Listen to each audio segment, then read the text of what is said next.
because I certainly don't.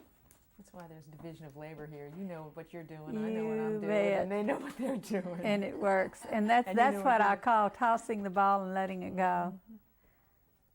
Hoping somebody catches it.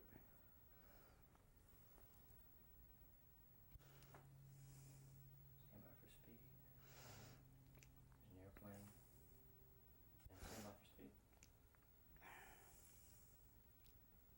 And speed. Vivian, you mentioned earlier that you began your career as a journalist at a time when most women were traditional mothers and wives and mothers and stayed home. Now, tell me, how did you do otherwise? Well, the interesting thing was that when Kurt and I married in 1946, we started out with the idea that we would have two careers each, one in the workplace and one at the home place. And I think at that time I didn't know how different I was, because I had been a career woman and I had not read a lot of the stuff, and this was right after World War II. And for those of us who are old enough, we will remember that right after World War II, every publication, every story that came out admonished women to go home again. If you have anything wrong in utopia, go home and have another baby, and that's going to correct everything. This was all the message that we got. So when Kurt and I decided that we were going to have two careers each, one at home and one at work, we didn't understand how different we were because I hadn't read all that stuff at that time. Then when I began to have children and started reading it, I was already committed to a career. And what I did all the way through was try to realize that I couldn't fail at anything. What I had to do was do this as a whole. So my commitment to my family was whole and total. But at the same time, I had to carry on a career. And Kurt was exceedingly helpful. I remember the time he said to me, honey, if you think somebody will pay you for your talents, please go out and work for them and earn a paycheck, because we do not intend to fit into your neat little cubby holes. And that was a very freeing experience for me, because it turned me loose to let me be. And I knew then at that stage that I did not have to be committed to what the great society expected me to be, but that I could make the breakthrough. And very early on, I did three things for myself with evaluation that were incredibly helpful. And one of them, the very first one, was that I would carry no guilt. I would do the best that I could with what I had to do with while going through it, but that I would not carry around a burden of guilt for the things that had not turned out right. And the second thing was that I would make things right with my God, my mother, and my husband, or my God, my husband, and my mother in that order, and let the rest of the world do whatever it wanted to. So anyway, briefly, that's a philosophical way of answering a very in-depth question, but that's briefly how I did it. Well, in terms of the sort of the daily reality. Well, now the daily reality, Kurt and I ran our family like I ran my staff, and that is, we ran it with purpose. We ran it with a permissible outline. And that is that every Saturday morning we had a family council meeting around the breakfast table, and we decided who we were, what we needed to do. And one of the things I kind of wanted to show you en route, just last week I unearthed one of the things that stayed on my kitchen bulletin board for a full year. And this was in 1966, 67, where in a family council meeting just before school started, we put together what the rules and expectations were for each family member, and that was our outline guide for the year.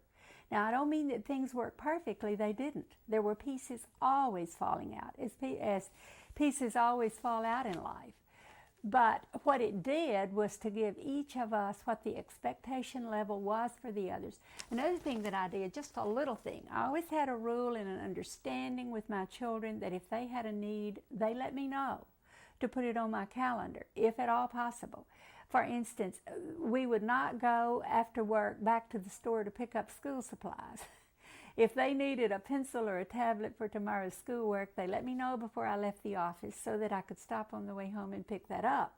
Otherwise, they would do without. And it's very interesting how quickly people learn to take responsibility for themselves if you do not bend in that too much. And we were flexible. Flexibility is a part of it. And we always said we're going to set these rules and regulations, but we never set them in concrete, because what happens daily, a sick child can screw everything up. But at the same time, if you're working within a framework of family expectations of each other and the responsibilities to each other, then it works. And that's what I see so often happening in today's world, that parents are taking so much responsibility. They're not asking their children what their needs are. They are not helping them to understand what their needs and wishes are. And I know that I imposed a lot of responsibility, Kurt and I did, on our children. But it worked. And somehow, when I was going along there, I knew that it was working. I don't know how I knew that, except that they seemed to be healthy kids and doing all right emotionally. You also had an understanding with the paper, too, about, yes. about your when hours I went and your to home work for the Times responsibilities. Herald, I said, I will do a great job for you. I want this job, I can do this job, and I will do it better than anybody else can do it. But you must let me do it on my own, in my own way of doing, because I said to them, I cannot afford to have a disaster at home. You cannot afford to have a women's editor who is a disaster in her home life. Therefore, I must do both of these things, and I must continue to do it as a whole, and I must continue to do it well. So there will be times that I'm not going to be there on the spot when you may look for me. The interesting thing is, if I had that to do over, I would have that in writing as a contract, because I had to retrain every editor as they would change management. I had to retrain each one that that's the way I worked, and it took a lot out of me. So now I tell young women, get it in contract form. And the way I did it, of course, was to take my children to work with me on Sunday afternoon when there was nobody else there. The older ones, I would take them down with their books and their homework and assign them a desk and let them do their homework. That gave them a sense of where their mother was when they were at home and I wasn't. It also gave them a sense of my responsibility to the career that I followed. And I also told my children at a time when it was exceedingly not done, that my work was important to me, and that I could hear other women say to their children, but honey, I'm doing this just because I'm doing it for you, or I'm doing it for we need the extra money. I always said to my children, I have a career because I want a career. That's who I am. And I remember one specific, a child one time who was extremely unhappy because she'd had to change schools. And after tears and recriminations, and the thing is, I'm not going back to that old school, you can't make me. I finally set my foot down one day and said to her, your work is over at the school. Mine is down at the Times Herald. You go and do your job and leave me free to do mine. Then later I felt sad about that and started to comfort her, and found out she'd already taken care of it. You know, all she needed was the ultimatum. And children take care of a lot of things if you give them the choice of doing so. So those are some of the specifics that we did. I remember, and the other specific was that Kurt was always there for me. He always was supportive, and the rare times that he had to be out of town, when people say, how did you do it? I say I could do it because Kurt could tie sashes and comb hair and make curls as well as I could, and that's the way.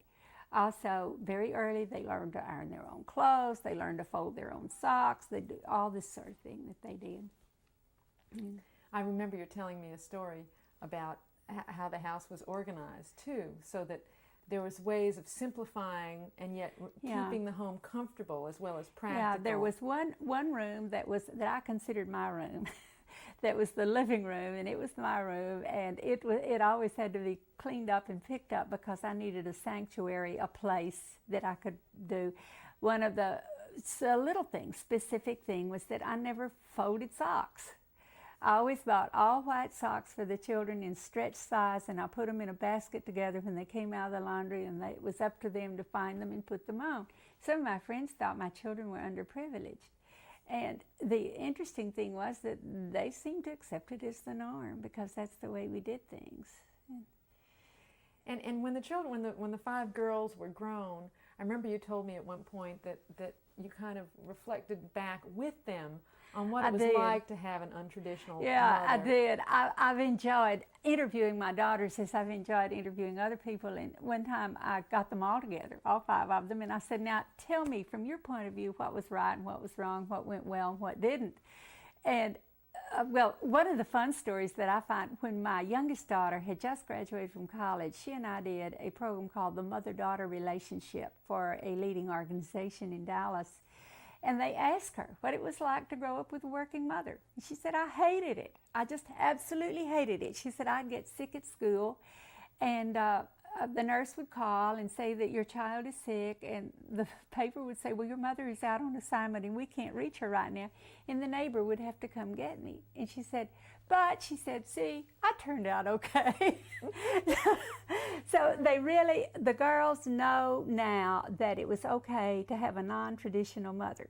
At the time that they were going through there, I had to keep reminding them that it was okay to have and their father reminded them it was okay to have a non-traditional mother. Mm-hmm. And the interesting thing was, from my point of view, I had to do a lot of things that were probably uncomfortable for me, such as, specifically, when Kurt would be in charge, they had a party. Nobody kept bedtime.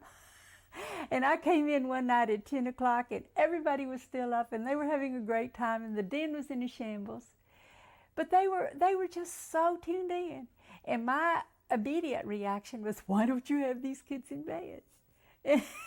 And he looked at me and said, but it's not hurting them. He said, we agreed that if things did not hurt them morally or physically or their educational sense of well-being, we wouldn't sweat it. And I don't think these kids are permanently damaged by having a good time until 10 o'clock tonight, do you? And of course I had to agree that sure enough, no. So be it. So be it, right. Well, Vivian, at the same time that you were in this busy career as a journalist and a busy career as a wife and mother of 5 growing girls, you also were extremely active as a community leader in the Dallas community, especially the women's community. In fact, Ann Richards said that you were the godmother of the women's movement in Dallas.